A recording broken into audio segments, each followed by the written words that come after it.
காலத்தில் தாரகாசுரன் என்ற அசுரன் இருந்தான். அவன் இந்திரலோகத்தை கைப்பற்றி இந்திரனையும் தேவர்களை மிகவும் துன்பப்படுத்தினான். துன்பத்தில் இருந்த தேவர்கள் எல்லோரும் சேர்ந்து பிரம்மனிடம் சென்று எங்களை காப்பாற்றுங்கள் என்று வேண்டினார். அப்போது பிரம்மா அவர்களுக்கு பூமியில் உள்ள ஒரு புனித தலத்தை நினைவூட்டினார்.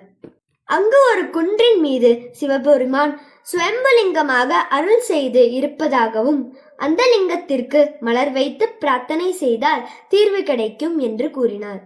அதற்கேற்ப தேவர்கள் அந்த இடத்திற்கு வந்தார்கள். அசுரனின் கண்ணில் படக்கூடாது என்பதால் சிறிய எறும்புகளின் உருவம் எடுத்துக்கொண்டு மிக அவசரமின்றி அமைதியாக சிவனை வழிபட ஆரம்பித்தார்கள்.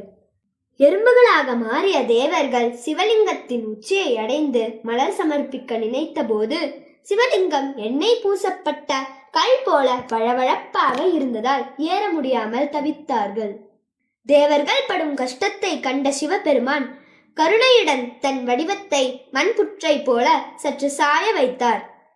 இதனால் தேவர்கள் எளிதாக மேலே ஏறி செல்ல முடிந்தது. அதன் பின் அவர்கள் சிவபெருமானின் உச்சியில் மலர் வைத்து மனமாற வழிபட்டனர். இதனால் மகிழ்ந்த சிவபெருமான் அவர்களுக்கு அருள் புரிந்து தாரகாசுரனின் கொடுமையிலிருந்து தேவர்களை காத்தார். நிகழ்வு திருவெரும்பூர் என்ற திவ்ய கஷேத்திரத்தில் நடந்தது. இறைவன் எறும்பீஸ்வரர் என்றும் அம்பிகை சௌந்தரிய நாயகி என்றும் அழைக்கப்பட்டார்.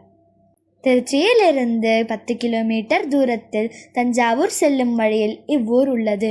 மறக்காம போயிட்டு வாங்க.